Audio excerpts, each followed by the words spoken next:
This show is sponsored by PowerfulWomenUSA.com.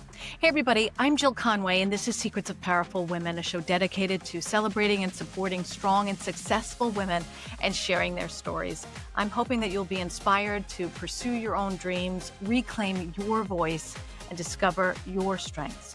So my guest today is Danielle Pashko, aka the Soul Hacker.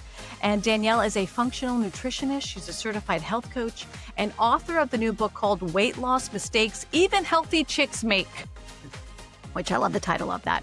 She has been featured on all the big news channels. And Danielle, thank you for being here. Welcome to the show. I'm honored. This is great. Thank you for having me. Thank you. You have such an amazing story, Danielle, and I just want to jump right in it. So how you've spent your whole life in the health and wellness space. Yeah. What age were you when you started, and why did you go down this path?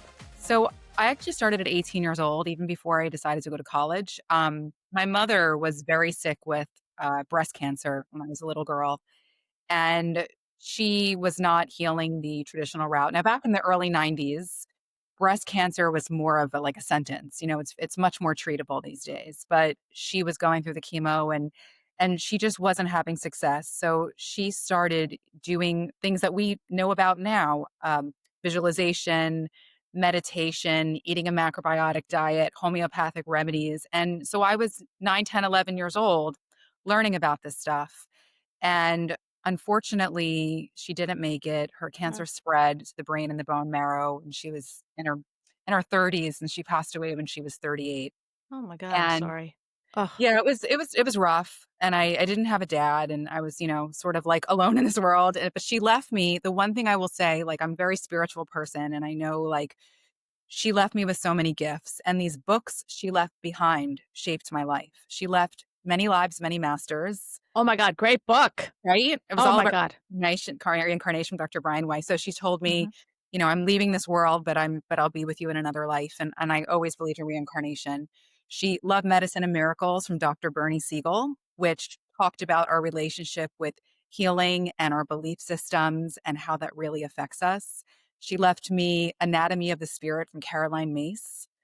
And also uh, you can heal your life from Louise Hay. Mhm. So I'm 13 years old, and everyone's reading like Judy Blume, and this is my reading material, and I'm like super into it. And I was like, I don't want what happened to her to happen to anyone. I want to be a healer, and that was like my thing. And my father wasn't around. I was orphaned. I moved out on my own when I was 16, and I was actually, I had to start working very young to pay the rent. I was living in Manhattan, and while I was doing this, I couldn't afford to even go to the college that I wanted to yet. So I started off. I was very into the wellness thing. I started studying with a shaman when I was 18, and I became certified in these energy healing modalities. And that's how it started. There's more to this story, but that was the impetus to all of this. So you mean energy healing? Do you mean Reiki?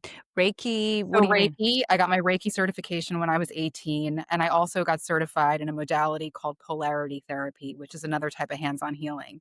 Now, I realized once I started working health expos, one that's popular now, it's called the New Life Expo. This is like almost 30 years ago.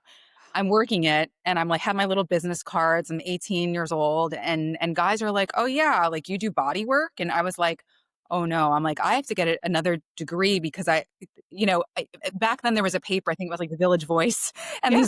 you're in New York City, and like Mhm. these women were like, "Oh, I offer body work in the back, the back of the Village Voice." I was like, "I don't do that kind of body work." So I got my massage license. That way I could, like, with a license, legally start working on people, incorporating this. And I got hired at the Peninsula Hotel, Equinox, all these different places doing body work when I was like 19 years old. So that was the beginning. And then later I got my degree in yoga, and then I got a degree in nutrition, and I did all that. But it started very young for me. Wow. But I Yeah. mean, Danielle, that is what you have been through just as young Danielle, is so traumatic. And yet it didn't stop you. It didn't, some people would rely on that and be like, I'm a victim. My mom is passed and I'm just gonna, stay there. I'm gonna stay in the grief but you used it. Yeah, I don't really, I do have to give some credit to my mother's best friend who is, she's a therapist, but she's super spiritual Mhm. and, she was really there for me. And I guess having faith for me was my biggest anchor. And that's just something that I live with. Like in my relationship with God, like I feel like I didn't have a father. I feel like God is my father. Like it Sure. sounds kind of, some people who are not religious are like, whatever, shut up. But Whatever.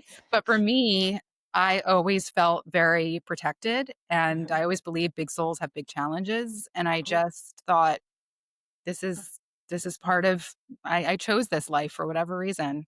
Oh my goodness. Oh, I love that. No, I love that. And this, listen, if you're not too spiritual, I don't think you're listening to this podcast because we have talked about so much, and I always, I'm a very spiritual person, and certainly I believe in God. So, um, and I believe in the energy of the universe, and I believe that we are being guided to our own great things. And I also believe that we're all supposed to experience joy and have a wonderful life. Yes. So, and first Joy of is all, the biggest healer. yes, yes. Mhm. I have to write down before I forget, I have to write down all those books that you mentioned because I have read Many Lives, Many Masters. I do have Louise Hay's book, but those other ones we'll have to I'll have to mention them in the comments for the show Okay. because it's pretty amazing. But so you say something so you were doing all this work, and in on your website and and I know you go around the country to speak and things like that.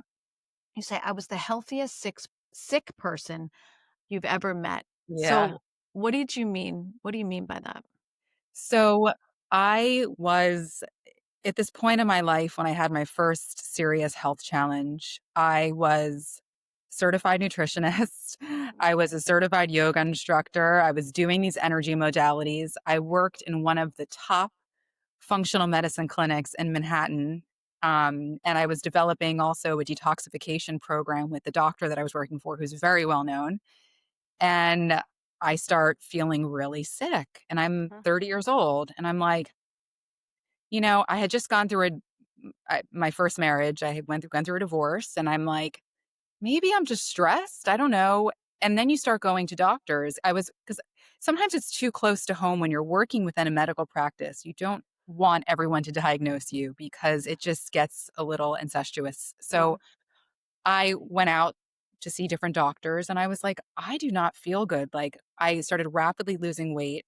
Mhm. Now I'm 5'10" and I went down to 109 pounds for no reason. Right. So Wow. that's not normal.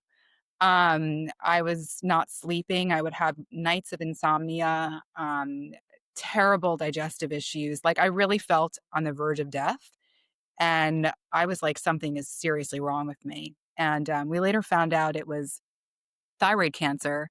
But it was just yeah, I mean, I did everything right. I was Mhm. like this picture of health, the vegan, yoga at 5 o'clock in the morning, then I'd go to the office. I was like, I'd walk home from work to my apartment on the Mhm. Upper East Side. Like, I was so physically fit, preparing myself not to get sick. And Right. then I'm like, "How does this happen?"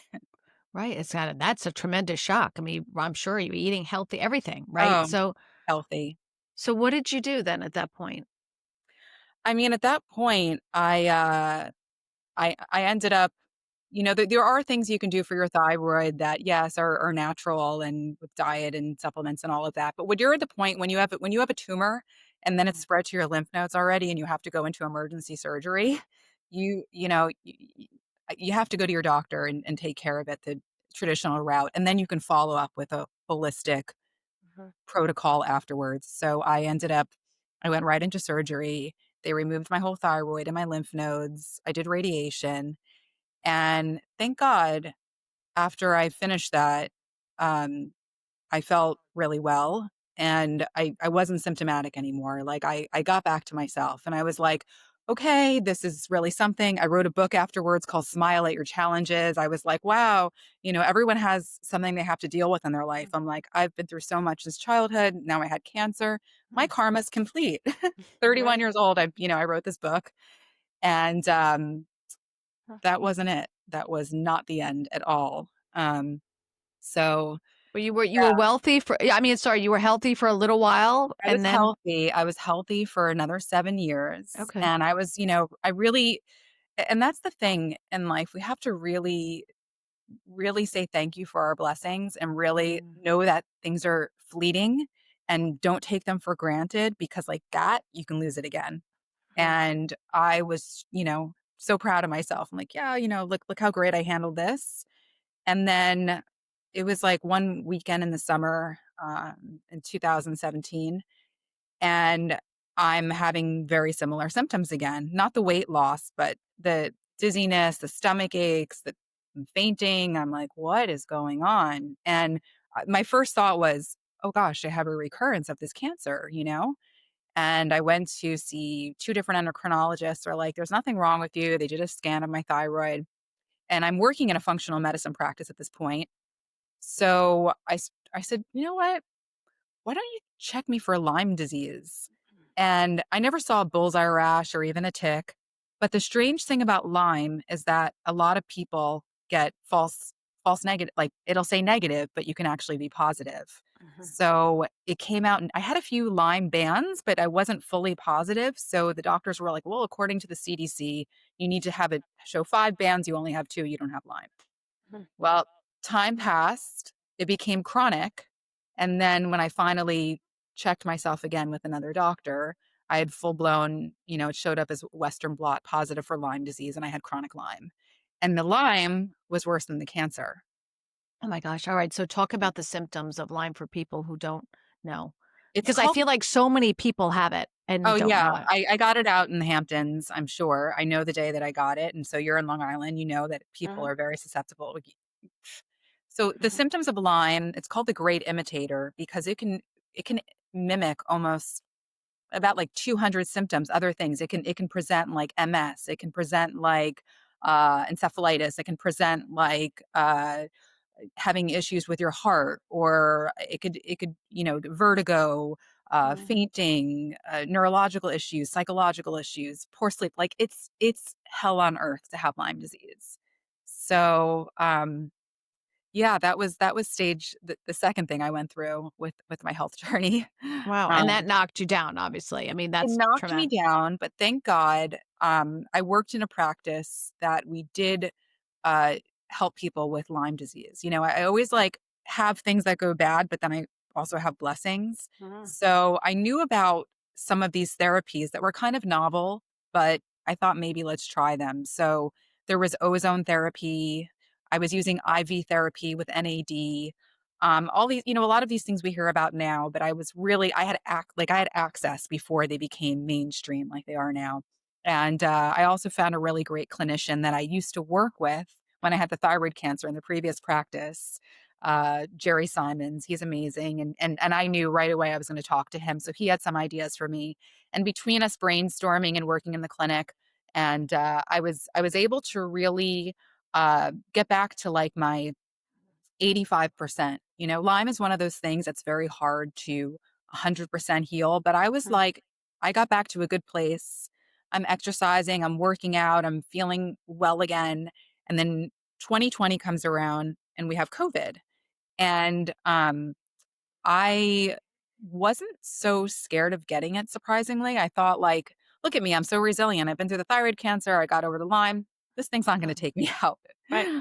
Um, so I end up getting a very mild case in the beginning during the Delta variant, but it affected me very mildly. Strangely, people who have Lyme disease, when they have colds or when they get COVID, they don't get as sick. But what happens is because your immune system is so weak, it tends to harbor in there and actually just depletes them where they're just like, they may not be coughing and sneezing, but their body is fighting it so badly, whereas a regular person could just fight it off, be very sick for 10 days, and they're done. Someone Wow. like me with a compromised immune system, I thought after 10 days I'd be okay. And that was literally hell on earth. It was Lyme on steroids. Wow. Yeah. How long did that last for? That lasted about 2.5 years. And I retraced my steps of Mhm, everything I did with the Lyme. I did 100 hyperbaric oxygen sessions, acupuncture, ozone, NAD, neurofeedback, Mm, biofeedback, this peptide, that peptide, every biohacking thing you could think of, right. nothing worked. It was like, I just felt like I don't understand. I'm doing everything the same. Mm, Why is my body not responding? mm. And that I'll share what I did, and that's how Soul Hacker was born. Yeah. Yeah. All right. So, and this is a program, ladies and gentlemen, well, ladies, that I am being coming a part of. I want to do it. But tell us about first of all, what is soul hacker even mean?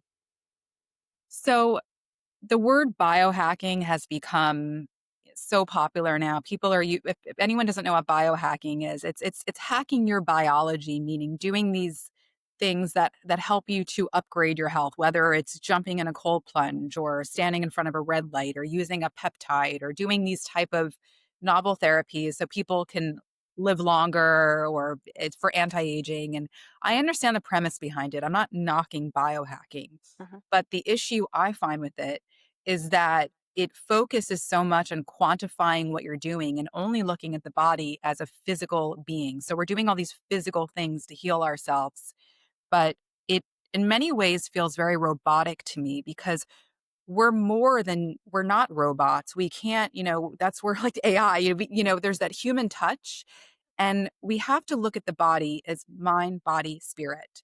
And Mhm. that is neglected in the biohacking community. And it frustrates me because my path to healing was doing a lot of the soul work. And I do believe in spontaneous remissions. I did a lot of things that were part of this soulful journey for me that were not related to my profession Mhm. as a nutritionist and or even the functional health community. As much as I respect functional medicine over traditional medicine many times because we think like, oh, it's holistic, Mhm. it still misses the soul. And so for me, I feel like I want to give people tools to learn how to hack those not just the physical stuff, but how can we hack the soul? What can we do to be more in touch with ourselves, more in tune with ourselves, so we can downregulate our nervous system, so we can connect to our creator, so we can have joy, and so we can be open to the possibility of healing. Oh. So let me ask you this. Do you think I know this is sounds crazy to especially I can hear people's voices in my head saying, I can't believe you're gonna ask this." But do you think that you went through all of that in a way to get you to this point so you Yes. can make that connection? Yeah. Okay. Yes. So I don't sound so You don't crazy sound then. crazy at all. Yeah. Yeah, yeah, Yeah. yeah.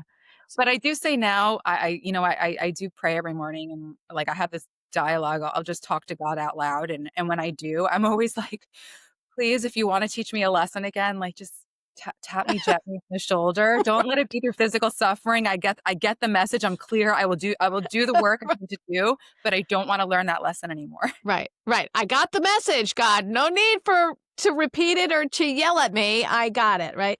Um, but you talk about, I mean, this is an amazing story. So, has since you developed this well, tell everybody what the program is because you're also very, Tai Chi is that a big component of it?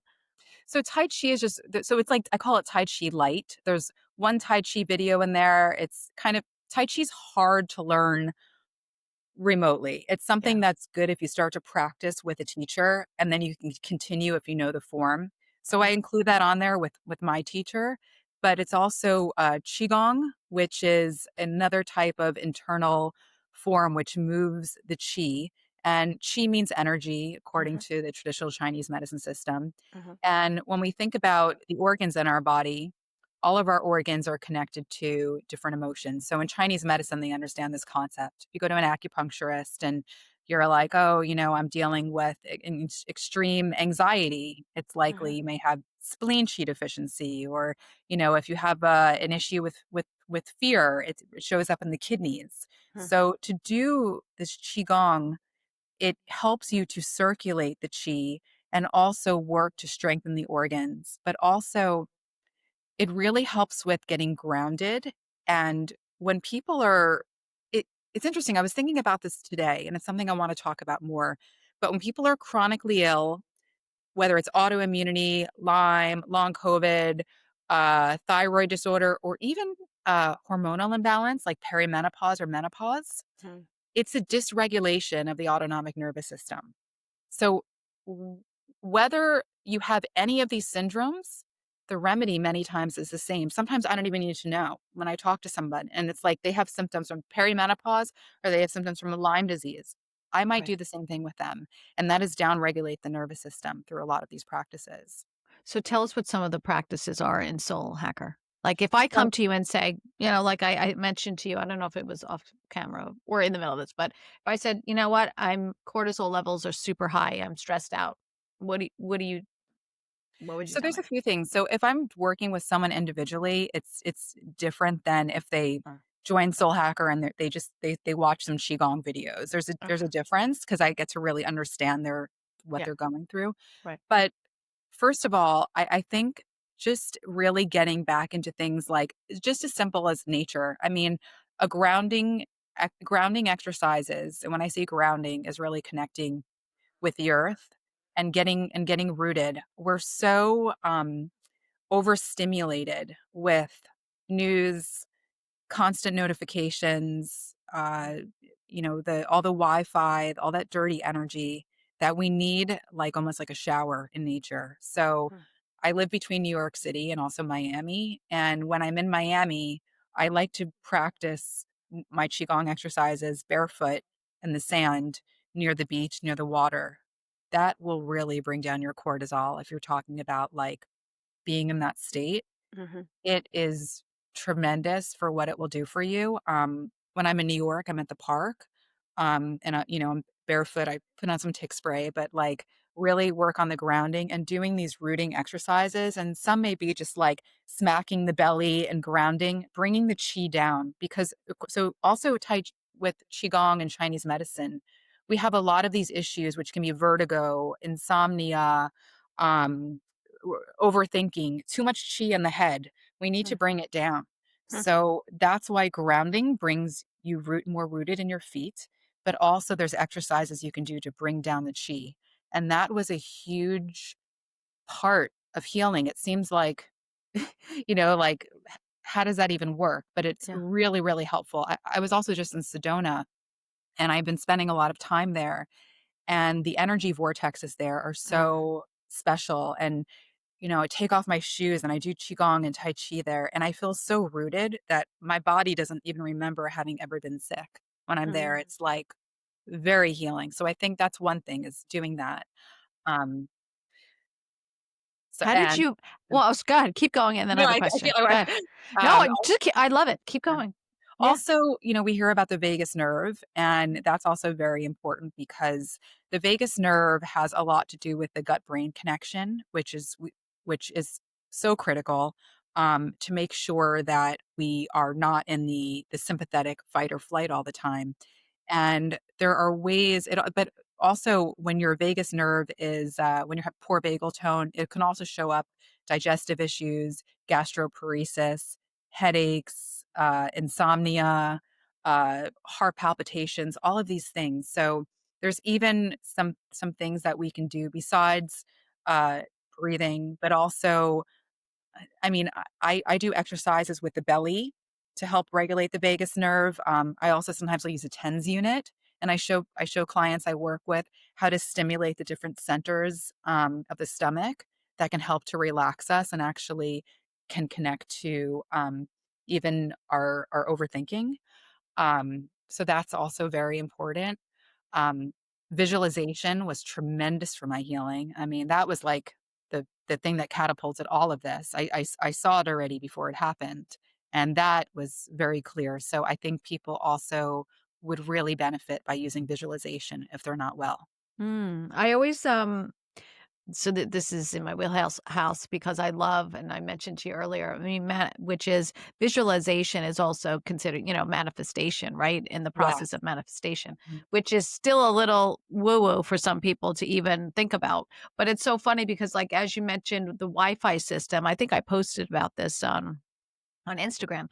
Everyone believes in the invisible Wi-Fi system in our homes and in our buildings, but when you talk about energy and the energy of the universe and the energy in our bodies, people somehow have a hard time with it, which is so interesting to Yeah. me. It's like you have no problem believing in Wi-Fi, right? And that has the catches the signal in the device, but if we can teach ourselves to be the device to catch the signal, right? That is so true, and that's why when you are the device that catches a signal and you could strengthen Mm, that, it almost doesn't matter what you have, whether you are going through perimenopause or menopause, or if you let's say you're positive for these Lyme bands, or your ANA antibodies are high, autonuclear antibodies, and it's like showing you have some autoimmunity. If the mm, host, meaning you, is strong and you're able to stay rooted, you may have all these things running in the background, but it doesn't necessarily mean that you have to be symptomatic. And that can take the fear away for a lot of people who are struggling, because they're like, oh my God, my blood work, everything was in red. And the doctor said I need to do this, this, and that. And I need to see this naturopath and that person. And you can actually work on that just by working on your nervous system. I mean, not to simplify it completely, there are mm, things out of the scope of that, mhm. but it is a huge part of healing. And I do my blood work often and I look at things that are kind of funky, but I go by how I feel. And I think that's something for us to have trust in our bodies, that we are meant to be healthy and well, and we have to start thinking that way. Oh, I have so many more questions, but I think we'll take it's like, we have 26 minutes in, so we'll take a very quick break and we'll come back with Danielle Pashko after the commercial break. She is the soul hacker and she is so good. You're listening to Secrets of Powerful Women, and we'll be right back. Hi, everybody. I'm Jill Conway. Thank you so much for listening and loving the Secrets of Powerful Women podcast. If you could, please like and subscribe to my channel on Spotify or iHeart, Apple Music, Audible, and YouTube. It will help me expand the show and bring you more incredible women who are inspiring you with their stories. I am so grateful for your support, so thank you. Keep listening and share this with your friends. We're changing the world. Welcome back, everybody. You're listening to Secrets of Powerful Women. Danielle Pashko is with me. She's known as the Soul Hacker, which is a really special wellness program, Danielle, that you developed. But you've been a functional nutritionist for years. You've helped so many countless clients, really get to a better, healthier place, mind, body, and soul. But I want to talk about the book that you wrote, one of the books that you wrote. You mentioned the Smile one, but you also have weight loss mistakes even healthy chicks make. Yes. So I mean, can you tell us some of the mistakes that we make and why we do it? Is there a reason behind it? Yeah, I think when this whole trend of wellness became so popular, um, a lot of people were getting their information. I think, looking at like TikTok or Mm, Instagram, and I think there's all these brands came out that are, they're in the health food store and they're marketed as healthy, but because things have this reputation, whether it's gluten free mm, or, non-GMO, people stopped kind of watching their portions because they got excited about all these like healthy snacks, or mm, even overeating health foods. So I think people that came to me, I found over the years, were not the burger and fries eating crowd. They were people who like went to Barry's boot camp, went to Soul Cycle, go to Equinox, shop at Whole Foods, but they overeat. They overeat healthy stuff. And I just explained to them, like, yeah, avocado toast. Avocado is good for you. It's great. It's got like healthy fat. It's good for your brain, all of that. But like, you can't eat it in unlimited portions. It's going to make you gain weight. An acai bowl, I know it's got berries and, acai and all this good stuff in it that may work as antioxidants, but it's full of sugar, it's super glycemic, and it's going to mm. make you gain weight. Like there's no Right, way around it. I don't touch acai bowls, right. or these loaded smoothies that people do. It's like they go do this really crazy bar class, but then they come home and they're like, "Ooh, my vegan protein powder. Let me add some extra chia, and then I'm going to put in some hemp, and then almond butter, and then I'm throw some collagen powder, and then da, da, da, da, da, and you're like 800 calories in, and you're like, yeah, it's not that it's unhealthy, but all these things you're doing, like, are just totally sabotaging you. So it was kind of poking fun of healthy trends. Even you Mm, go to a place like Whole Foods, if you ever eat at their salad bar, like, if you look at the ingredients, a piece of let's say you get a piece of fish, like a halibut, it has, like, orange juice, heavy cream, like, wheat, all this weird stuff, and you don't think to read those ingredients because it's a mm. trusted source. You're like, "Oh, it's Whole Foods or whatever health food store," and you just, put it all on your plate and go home with it, and you have no idea what's in there. So yeah, it's really Mm, educating people about eating less, being more simple, and how to be mindful and not get sucked into the trendiness mm. of what's going on because it can really cause a lot of weight gain. I didn't think about that. You're so right. I mean, with the protein shakes, right? You put the banana and you put all this extra, Oh, yeah. and you don't realize that it's all adding up.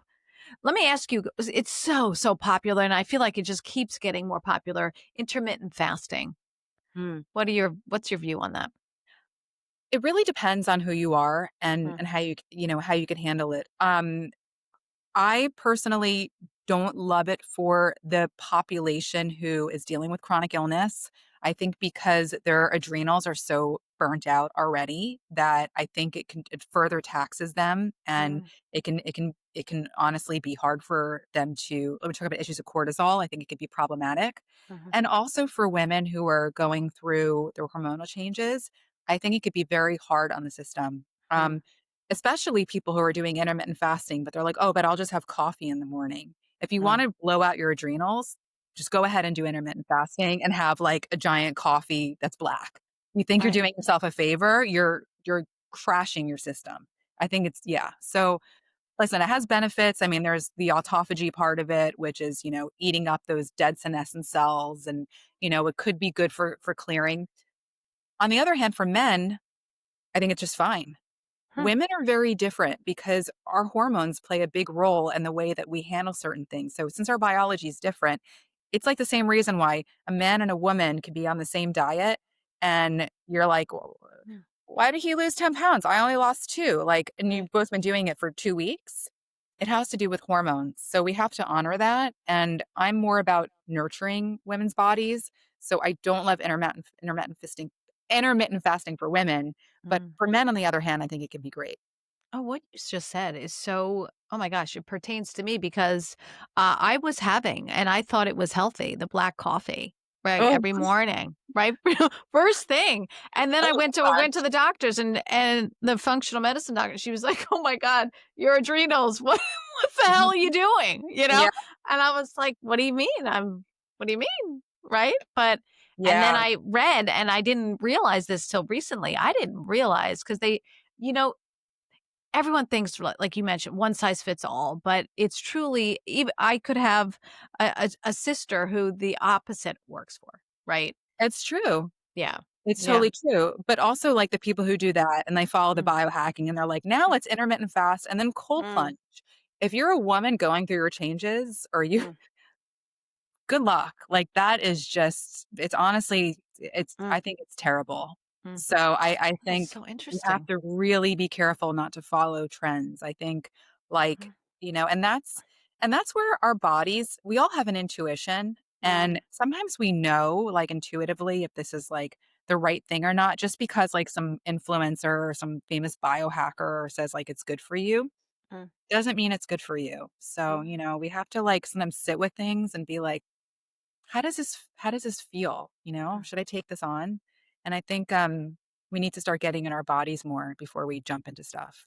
Oh, I do love that. So that leads us to, how did you went from nutritionist and you were doing all these things, you got terribly sick. Oh, it seems like over and over again, where your body was, like, waving the flags, like, Yes. "Ah, quiet yourself."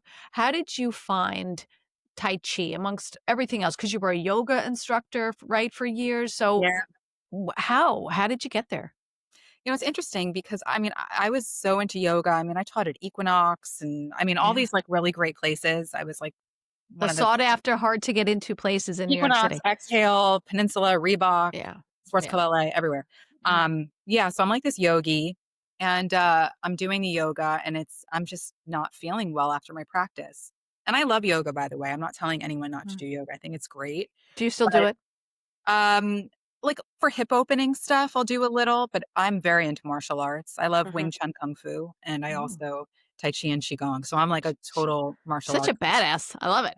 I I love love it. it. I love it. Yeah, yeah. Um, And but she's stunning, everybody. If you're just listening and you're not watching, she's stunning, and oh, she it is was 1,000 miles long tall, and, I mean, she could be a supermodel. So go ahead. Oh, Go you're ahead. sweet. Thank you.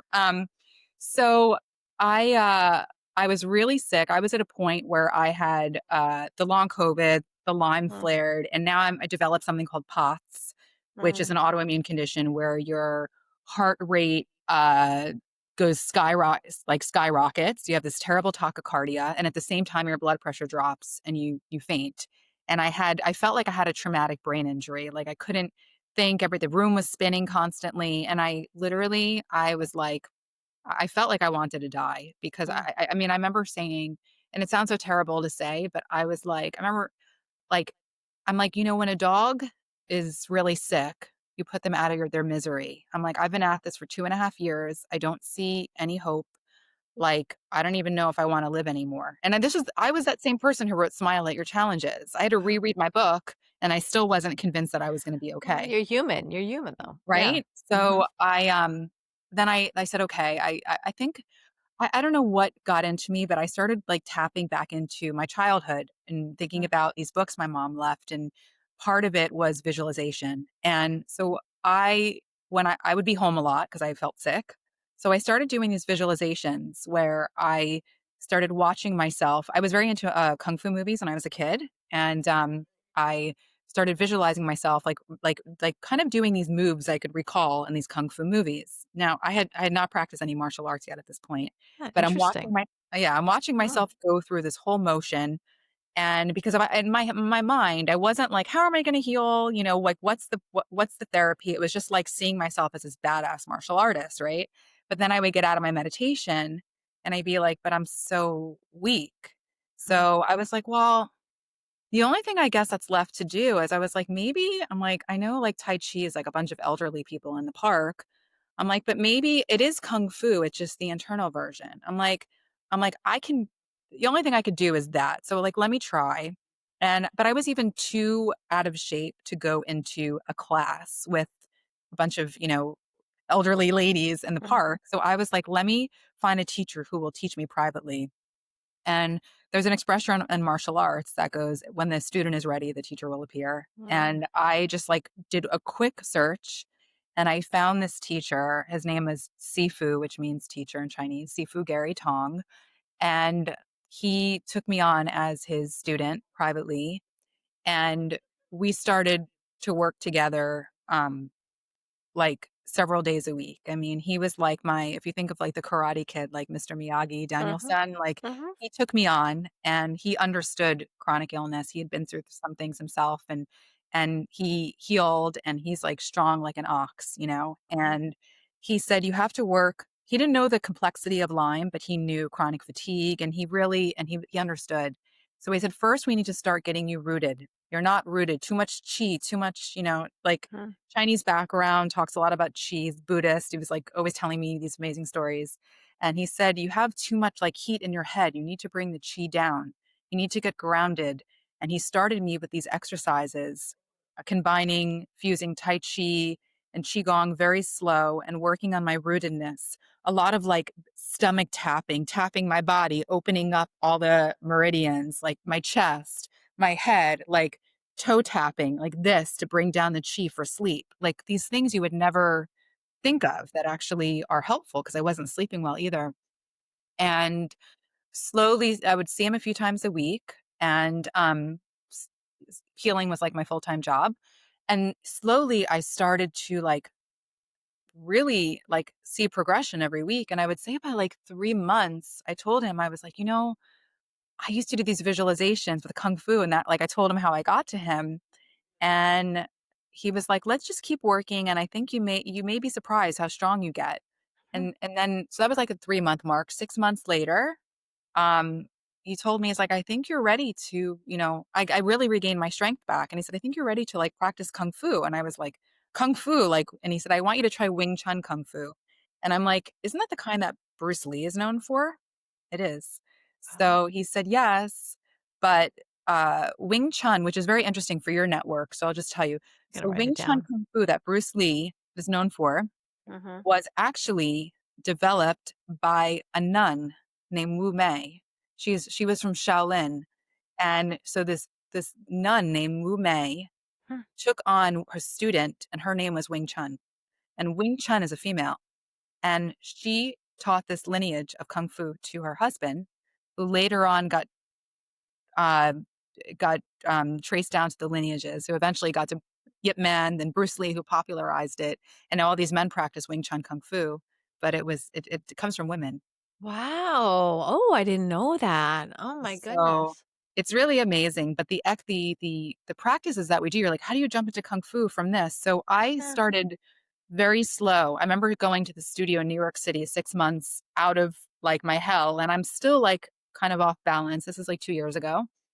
And it's like 5-floor walk up to go to this, studio. I go up and I'm telling my teacher, they don't know like chronic illness. Like it's just a bunch of dudes like hitting bags and sparring. And I'm like trying to tell him all this stuff that I have going on with me. And he, I don't think he understood any of it. But the point is I was like, okay, if I pass out in your class, whatever, I was fine. I was actually fine. And so much so that a lot of the drills that we do, my Tai Chi and Qigong teacher, he taught me how to breathe using the certain breath that you do in Tai Chi and stay very yin, which is like the feminine. So he was like, "Don't burn out.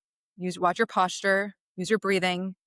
You don't have, you have to go with your breath and just not burn out." So he taught me like a way to breathe. So when I'm in my class, we're doing all these exercises and drills, but they work on, this is funny, my teacher uses these words because he's not in this industry, and he talks about you have to learn certain drills before Mm. you're able to even really do the fighting. So he's like, this is good for the nervous system and neuroplasticity and proprioception. And I'm like, and he's like, sorry if it's a little boring. And I'm like, Oh, boring? I I'm love like, it. Right. wow, like I totally geek out on this. So the Mhm. Wing Chun that I'm learning is not only for fighting, but it's also has been a tremendous healer for my brain. It's almost like been a tool for what has felt like traumatic brain injury. So I practice Wing Chun 4 to 5 days a week. I'm at the studio. I do like 4 Wow. classes and 1 private. It's my biggest joy. Yeah, and I do Tai Chi in the mornings at home. Oh my goodness. Yeah. Um, so let's talk about part of that, right? So you're doing that now, and that's a big part of your practice, and you incorporate it with all of the other things for women, right? Yeah, so I'm not teaching Wing Okay. Chun Kung Fu to anyone because don't feel qualified at this point. It's something that Mhm. you need to be a longtime student, but I do share that people, Mm. should go if they build up enough strength that it is a great brain practice, or if someone has had a concussion or traumatic brain injury, it's something that is just terrific for their nervous system and their Mm. reflexes, and their brain to just to work really well. So, yeah, I want to bring martial arts back to the mainstream. I want to make it like how yoga's become cool. Yeah. I feel like I want to share the internal, which is like the Tai Chi and the Qigong, and Mm. also the external, the Kung Fu. I feel like because it has 2 parts, it's very healing, but at the same time, I think it gives you a sense of empowerment, and I think as women to really feel like we're strong, we're rooted in our bodies, and if we know Mm. how to fight, I think that's really cool. I think that's a great idea, Danielle. Ooh, I think you're onto something there. I hope so. Yeah. It's like my dream to bring it to the mainstream. Oh, well, I know it's gonna happen then. I know it's gonna happen. Um, I wanna talk about because on what I'm hearing from you, and I've been reading this lately, the whole premise that, the body stores trauma Yeah. and, talk about that because I feel like, that's part right? That's part of what you've learned too. Is Mhm. it from everything that you've been through? The Body Keeps Score, I think is the book, Yeah, right? Yeah. absolutely. And do you believe in that as well? Definitely. There's a lot of studies that show that people who are more prone to autoimmune diseases, or even that maybe they have something like a chronic illness anywhere in their body, whether it's, arthritis, or whether it's a pain, or something like the Lyme disease, it expresses itself further when you're dealing with so much stored trauma. So Mm, um, it's very important to work through those emotions. And if therapy is not your thing, movement is a great release. And that's why I love these practices of really, well, for me, prayer is my therapy. So like mm, I speak out loud. I don't go to therapists. I think it's great to have therapists, but I mhm, don't go. But that's mhm, what I do. But the movement, to really move the stored stuff that's stuck in us, because we are, like you said, the body keeps score. We hold it. So we need to free that up, and we need to mm, let it out.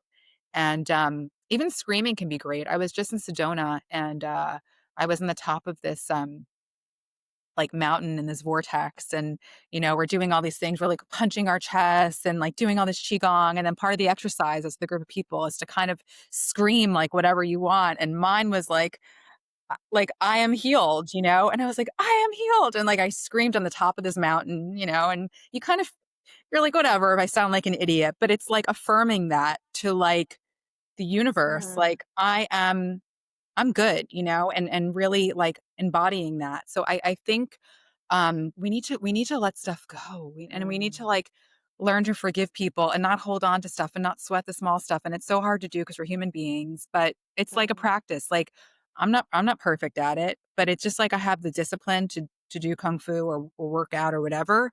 It's like I have to discipline my mind. And I think that's something that like every morning, just like, oh, I don't really want to go to the gym today. It's like mm, I may not really want to think in this way, but if my thoughts go too negative, it's going to destroy my whole day. So like I have to start changing my perception. And I think that really helps you, with a lot of the trauma, because it's a reframing. And mm. I think we all need to work on that because all of us have trauma in one way or another. I agree with you. I agree with you. You've talked about sleep and you mentioned it earlier, but sleep is very important, and I don't think Oh people God. take it as as serious as it is. And I know, for example, my son is having a hard time sleeping and in college, and it's really, I mean, it's so important for clarity, for everything, right? Oh, forget it. For your brain to work, it's the whole lymphatic system. I mean, you have to, it just, everything gets clean. You produce growth hormone when you sleep, but also like you just can't function. Then it messes up your serotonin, your dopamine, all the, your hormones start to decline. You just feel like awful Mm, when you don't sleep. And yes, we really need to focus on that. So, I mean, of course there's supplements you can take to mm. sleep. I mean, I, I, I Do use they really magnesium. work? Yeah. No, to a degree, it's Yeah. like a combination. I find that supplements alone never worked for me, and I'm one Mm, that has suffered from insomnia. mm, So, yeah, I've taken the magnesium and the L-theanine and the melatonin here and there, and, mhm, phosphatidylserine and all that kind of stuff. That's a mm, part of it. Um, but really, it is true with all the electronics.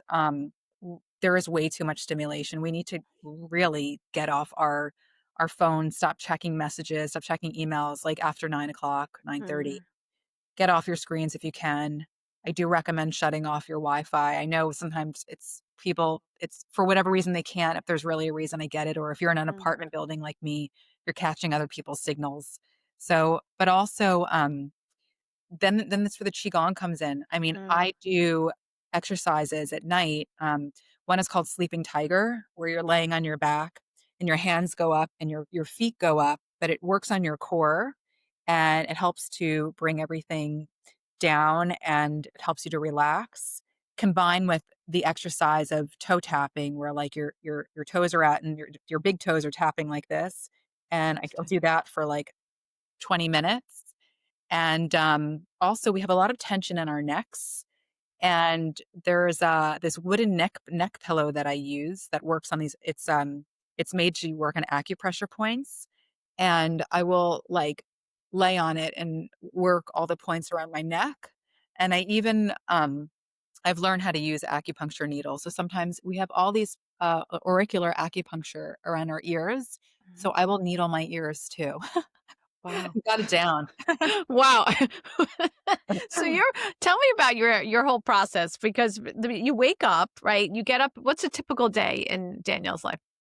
So I wake up and I I actually have my affirming statements that I say every morning. It's like 4 pages. So I Good go for you. through and I read them out loud, and then I have my therapy session with God. So that's like my first Mm, 20 minutes of the mhm. morning, like right out of bed. I don't even check my emails, nothing. Then at that point, I I have a grounding mat in my So house. cool, right? I don't have Yeah. one. I wanted to get one. Yeah. Yeah. I mean, I do go outside, I walk the dog. So that actually it's good because you get some sunlight.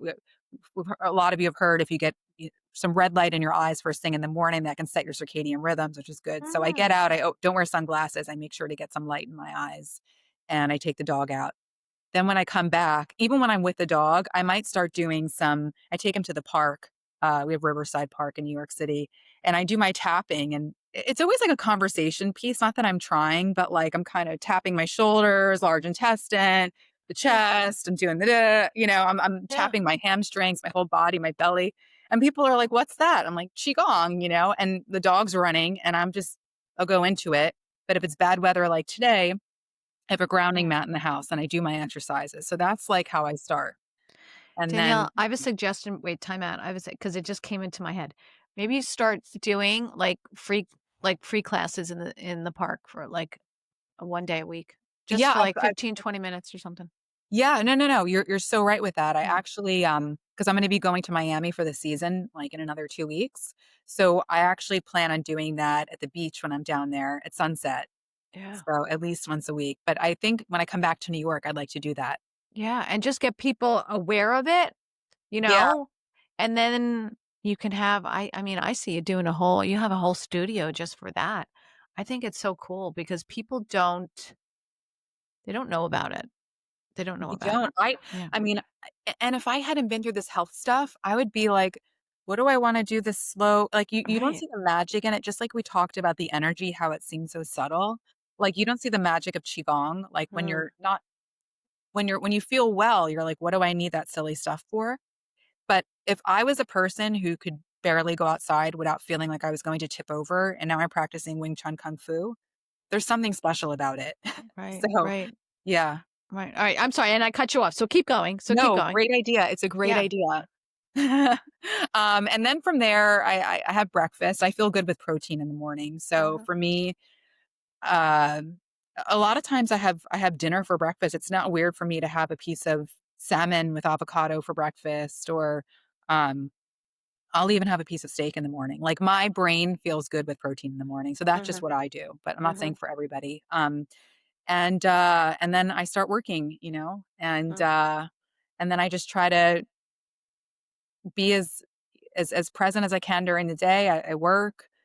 I probably will end up at kung fu at some point, and then try to make time for friends in the evening. I think and my husband. It's like it's important that we have joy too. Like healing is one thing, but you also don't want healing like it used to be a full-time job for me. Like at this like part of healing is not being so into your symptoms all the time that you feel like your whole life revolves around healing your stuff.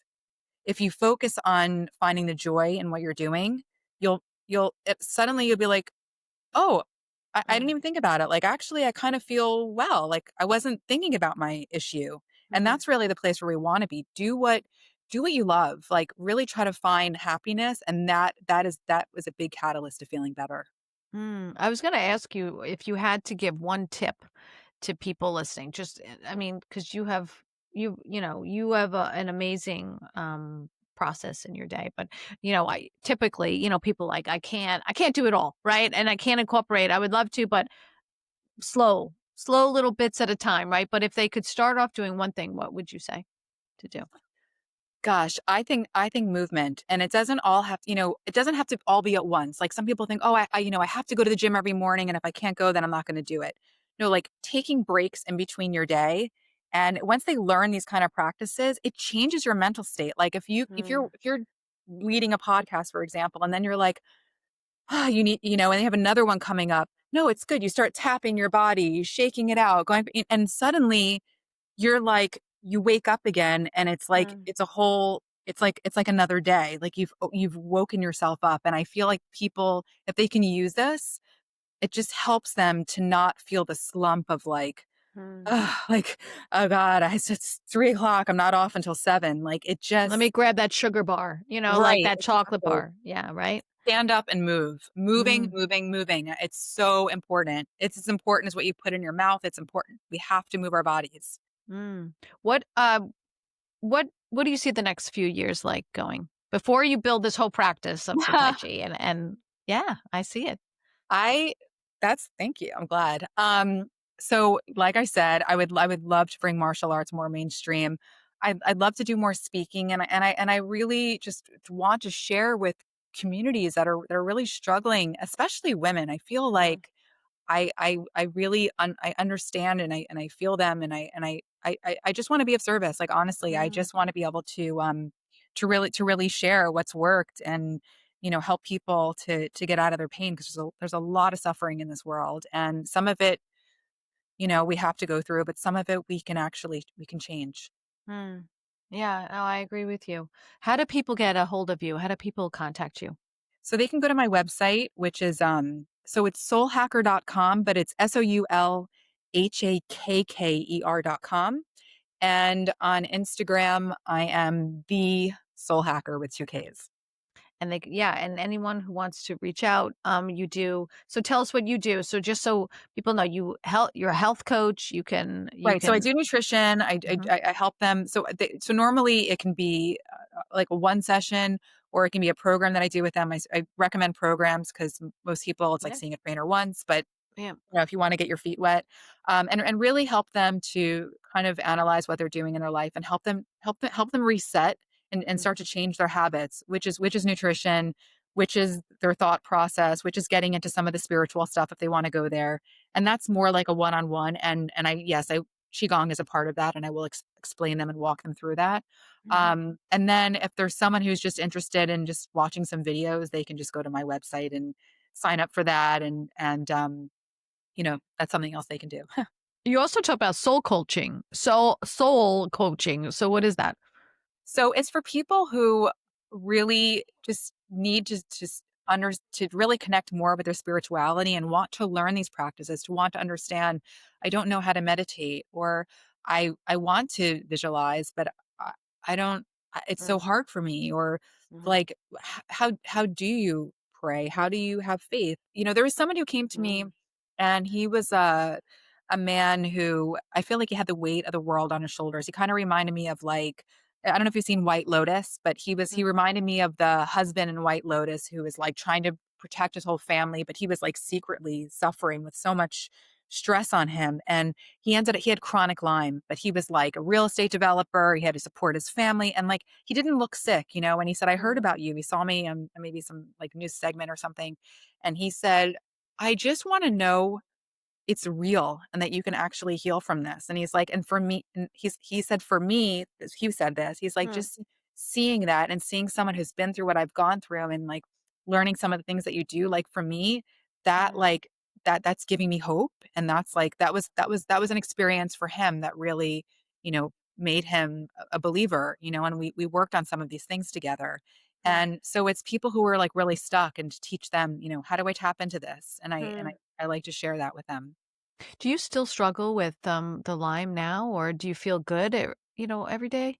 So thank God, I would say most of the time I feel really well. But there are times that there's 3 times that I have a struggle.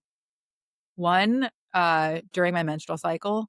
Um, it's just one of those things that's hard. Mhm, It creates something called mast cell activation syndrome, which a lot of people with Lyme have, which causes a whole histamine immune response in your body. And it's during that time, it's hard. mm, If I don't sleep, all bets are off. It's like I am one of those people. I need 8 hours, sometimes 9 hours sleep, and I'm not ashamed to say it. It's mhm, part of me feeling well. So I'm with you on that. Being sleep is critical. And yeah, no, those no, yeah, those times are the times mm. that I can struggle. Otherwise, or under tremendous stress, stress will, if it knocks me out because I'm very upset watching the news or stuff like that, or, going through something painful, Mm. it can set you back. So, those are the times, but otherwise on an everyday basis for the most part, thank God, I'm very happy with where I am. No, that's wonderful. That's wonderful. And I know as someone who used to be on the news for 20 years, I can say I don't really watch it anymore as much. Yeah, It's so negative. And I think if you watch it like I used to all day, every day, you can sometimes get in a headspace where you think like, oh my God, it's a hopeless world we live in, you know. totally, Yeah, totally. it's such a yeah, so turn off the news, everybody. Turn off the news. Okay, so I think that's it for us. I don't want to let you go, but I know you have a life and I know you have things to do. That was just so nice. This is wonderful, and I want to stay in touch with you, Danielle, because I Yeah. have an idea. I have an idea. So I just wanted to also say a big, really big thank you for coming on. We've been trying to do this for a while. We met out east over the summer, and I thought you were amazing. So I'm so Here, glad thank you. yeah, I'm so glad we were able to do this. Thanks for coming on the show, sharing your remarkable story. I want to say thank you. So I'm Jill Conway, and thank you for listening to the show celebrating incredible women like Danielle. And I hope you're inspired to pursue your own goals, believe in yourself, and dream bigger. Your voice matters and your story can help others. So I hope you join me next time. Share this podcast with a friend. Follow me on social media. Follow Danielle and work on feeling better every day. We only have one life to live, everybody. So thank you so much. Thank you.